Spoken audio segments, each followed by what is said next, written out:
हरे कृष्णा। सर्वप्रथम इस 400वीं भागवत कथा की 400वीं व्यासपीठ को परम सुशोभित करने वाले हमारे हम सब के प्रिय शिक्षा गुरु श्रीमान लाल गोविंद प्रभु जी के चरणों में कोटि कोटि वंदन और इस शुभ अवसर पर भूरी भूरी अभिनंदन। सबसे पहले तो मैं ये कहना चाहूँगा कि वास्तव में प्रभु जी की प्रारंभ की कथाओं को अगर गिना जाए, जैसे कि उनके हाउस प्रोग्राम होते थे, साप्ताहिक कार्यक्रम होते थे, तो यह अगर गिना जाए तो निश्चित ही यह संख्या 400 से ज़्यादा ही होगी। क्योंकि बहुत लोग बहुत सारे भक्त प्रभु जी को 2 साल, 5 साल या 10 साल से जानते हैं, परंतु हम सौभाग्य से 20-22 साल से प्रभु जी के साथ जुड़े हैं। जब प्रभु जी मुंबई में अपने घर से कथा किया करते थे, हम भक्तगण हर शुक्रवार को उनके घर कथा कीर्तन का आनंद लेते थे। 400-500 भक्त प्रसाद भी पाते थे। उनका पूरा परिवार इस सेवा में लग जाता था। प्रभु जी ने पूरे मुंबई में विरार से लेकर चर्चगेट तक और अन्य स्थानों पर भी कई प्रचार केंद्र प्रस्थापित किए। वहाँ हर सप्ताह साप्ताहिक सत्संग करते थे। हमने देखा है उनका परिश्रम। स्वयं अपनी साउंड सिस्टम उठाकर एक स्टेशन से दूसरे स्टेशन प्रचार सेंटर में जाना और पूर्ण एनर्जी से भागवत कथा, राम कथा, चैतन्य महाप्रभु की कथा, ऐसी दिव्य कथाओं के प्रचार प्रसार के कार्य में जुट जाते थे। इस प्रकार माया नगरी मुंबई के हम जैसे बद्ध अज्ञानी जीवों को इस्कॉन की विभिन्न प्रवृत्ति से उन्होंने जोड़ा, मंदिर की महत्ता समझाई, रथ यात्रा की महिमा, प्रभुपाद जी के पुस्तक और बुक डिस्ट्रीब्यूशन की प्रवृत्ति में जोड़ा। इसके उपरांत भगवान ने जहाँ जहाँ अपनी दिव्य लीलाएं की, वहाँ पर यात्रा आयोजित करके सुंदर धामवास का भी सौभाग्य प्रदान किया और कर रहे हैं। प्रभु जी की कथाओं की विशेषता हमेशा यह रहती है कि प्रभु जी कथा के दौरान शास्त्रों के मंत्र, श्लोक, चौपाइयाँ इत्यादि स्क्रीन पर प्रस्तुत करते हैं, ताकि साथ में बोलकर हम भक्तगण भी अपनी वाणी को पवित्र कर सके।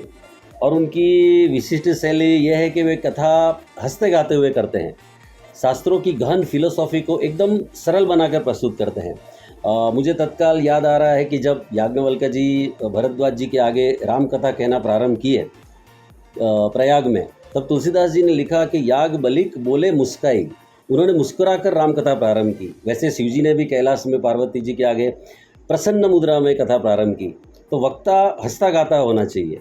और विशेष करके जब प्रभु जी जब हम जैसे बनकर बोलते हैं कि मैंने ये ऑनलाइन कथा का पाठ मांडा है या उपाड़ा लिया है, या कभी कभी कोई प्रसंग में कोई पात्र को गुस्सा आता है तो प्रभु जी कहते हैं कि आता माजी सटक ली। मतलब इस प्रकार जब हम जैसे बनकर हमारी शैली में जब बोलते हैं तो प्रभु जी हमारे एकदम निकट लगते हैं, हमारे अपने लगते हैं। वैसे प्रभु जी की भाषाओं पे कमांड अद्भुत है। बहुत अलंकृत भाषा प्रभु जी प्रयोग करते हैं और संगीत पर भी उनका अच्छा प्रभुत्व है। यह कहना तो गलत नहीं होगा कि प्रभु जी की यह सफलता कोई रेडीमेड नहीं है, कोई वनडे मैजिक या नाइटमेयर नहीं है।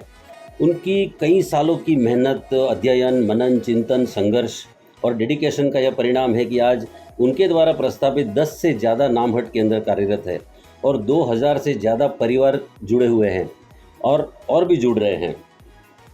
हाँ, इस तरह हम ये आत्मविश्वास के साथ कह सकते हैं कि जिस प्रकार शील प्रभुपाद जी को उनके गुरुदेव ने आदेश दिया था, वैसे ही श्रीमान लाल गोविंद प्रभु जी को लाल गोविंद प्रभु अपने गुरु परम पूज्य राधा गोविंद गोस्वामी जी के आदेश का पालन करते हुए आज देश विदेश में भागवत कथा, राम कथा, चैतन्य महाप्रभु की कथा, ऐसी दिव्य कथाओं का प्रचार प्रसार कर रहे हैं।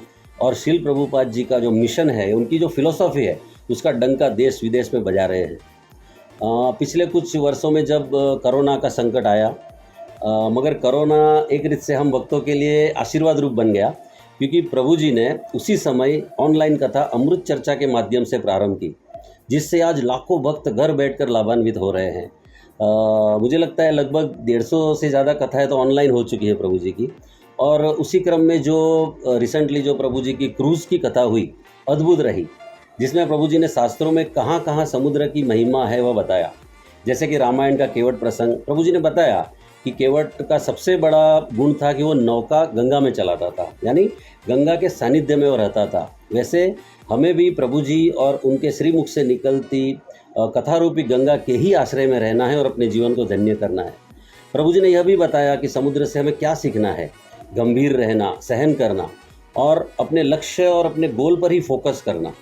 समुद्र से मिलकर जैसे नदी भी समुद्र बन जाती है, वैसे प्रभु जी ने कहा, तो जैसे नदी समुद्र बन जाती है समुद्र में मिलके, वैसे प्रभु जी आज आपसे सीखकर कई श्रोता स्वयं वक्ता बनकर प्रचार प्रसार कर रहे हैं। जैसे कि आप पारसमणि हो, और आपके कथा रूपी स्पर्श से कई लोग आज शुद्ध भक्त बन गए हैं। तो प्रभु जी के इस कथा रूपी यज्ञ में इस दास को भी अपनी ओर से कुछ आहुति देने का अवसर मिला, जैसे कि ड्रामा द्वारा, नृत्य नाटिका द्वारा भगवान की लीलाओं में प्रवेश करने का अवसर मिला समय समय पर उनकी कथाओं में, जो कि मैं अपना बहुत बड़ा सौभाग्य मानता हूँ और प्रभु जी का आभार भी व्यक्त करता हूँ। अंत में यही कहूँगा कि प्रभु जी ने हमारी इस सत्य रूपी सनातन वैदिक चेतना को भागवत कथा, राम कथा के गायन द्वारा देश विदेश में लाखों भक्तों के दिलों में एक आध्यात्मिक खुशबू फैलाई है। और इस प्रकार प्रभु जी ने वसुदेव कुटुंबकम की ज्योत पूरे विश्व में फैलाई। तो आखिर में हमारे सौराष्ट्र की महिला संत गंगा सती की पंक्ति, गंगा सती कहती है कि संग करो तो एवानी करो पानबाई, जे भजन में होई भरपूर। तो आज हमारे लिए भजन और ज्ञान में प्रभु जी आपके सिवा कौन भरपूर होगा। और गंगा सती यह भी कहती है कि गुरु तारो पार न पायो, तमें तारो तो हमें तरिए जी। तो प्रभु जी आपसे करबद्ध विनती है कि अपने शुद्ध और प्रामाणिक ज्ञान द्वारा हम जैसे मूर्ख और अज्ञानी जीवों को तारते रहिए। तो प्रभु जी की इतनी सारी अनगिनत कृपाओं के बदले में हम प्रभु जी को क्या दे सकते हैं? कुछ नहीं, मात्र ईश्वर से प्रार्थना करते हैं कि प्रभु जी का स्वास्थ्य ठीक रहे, उनका कंठ ठीक रहे, ताकि हम उनके श्रीमुख से दिव्य कथाएं सुनकर अपना यह लोक और परलोक सुधार सकें और अपने जीवन को धन्य कर सकें। हरे कृष्ण।